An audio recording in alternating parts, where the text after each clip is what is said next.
നമസ്കാരം. മലയാള സിനിമയിലെ ചില താരങ്ങൾ വഞ്ചിച്ചത് നടിമാരെ മാത്രമല്ല.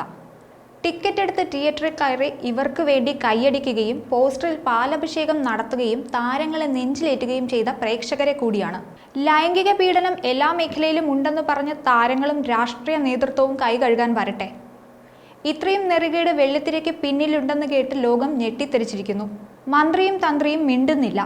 എന്താണ് മലയാള സിനിമയിൽ സംഭവിക്കുന്നത്? ലൈംഗിക ആരോപണം ഉയർന്നതിനെ തുടർന്ന് താരസംഘടനയായ അമ്മയുടെ ജനറൽ സെക്രട്ടറി സിദ്ദിഖ് രാജിവെച്ചിരുന്നു. വാശിയേറിയ തെരഞ്ഞെടുപ്പിൽ വിജയിച്ച സിദ്ദിഖിന് 2 മാസം പോലും തികയും മുൻപാണ് സ്ഥാനമൊഴിയേണ്ടി വന്നത്. ചലച്ചിത്ര അക്കാദമി ചെയർമാനായ രഞ്ജിത്തിന്റെയും അവസ്ഥ മറ്റൊന്നായിരുന്നില്ല. നടൻ ബാബുരാജ് പീഡിപ്പിച്ചതായി മുൻ ജൂനിയർ ആർട്ടിസ്റ്റിന്റെ ആരോപണം. നടൻ ബാബുരാജിന് പുറമെ നടന്മാരായ ജയസൂര്യ, ഇടവേള ബാബു, ഡയറക്ടർ തുളസിദാസ് എന്നിവർക്കെതിരെയും ആരോപണം ഉയർന്നിരുന്നു. നേരത്തെ തന്നെ അമ്മയിൽ പരാതികൾ ഉന്നയിച്ചിരുന്നെങ്കിലും നേതൃത്വം ഇടപെട്ടില്ലെന്നും പരാതിക്കാർ തന്നെ പറയുന്നുണ്ട്. താരസംഘടനയായ അമ്മയ്ക്ക് ചിറ്റമ്മ നയമാണോ എന്ന ചോദ്യവും ഉയർന്നു വരുന്നുണ്ട്. എല്ലാ കാലത്തും അമ്മയിൽ സ്ത്രീവിരുദ്ധ നിലപാടുകൾ ഉണ്ടായിരുന്നതായും പറയപ്പെടുന്നു. ഹേമ കമ്മിറ്റി റിപ്പോർട്ട് വന്നതിന് ശേഷം ഞെട്ടിക്കുന്ന വെളിപ്പെടുത്തലുകളാണ് പുറത്തു വന്നിരിക്കുന്നത്. റിപ്പോർട്ട് പുറത്തു വന്നതിന് പിന്നാലെ നിലവിലുയർന്ന ലൈംഗികാതിക്രമണ ആരോപണങ്ങൾ അന്വേഷിക്കാൻ പ്രത്യേക സംഘത്തെ സർക്കാർ നിയോഗിച്ചു.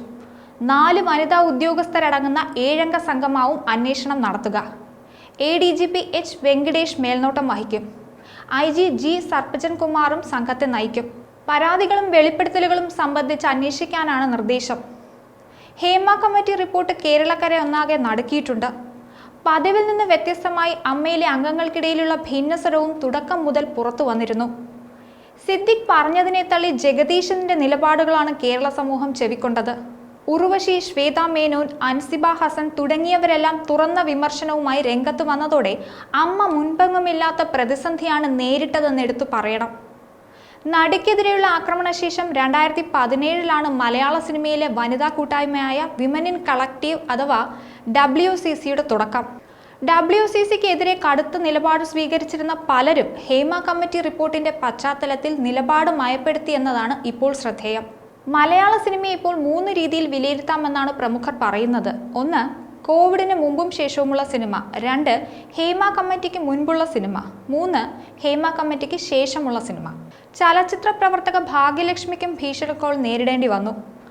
WCCക്ക് ഒപ്പം നിന്നാൽ അടിക്കുമെന്നാണ് ഭീഷണി കോൾ വന്നതെന്ന് ഭാഗ്യലക്ഷ്മി മാധ്യമങ്ങളോട് വെളിപ്പെടുത്തിയിരുന്നു.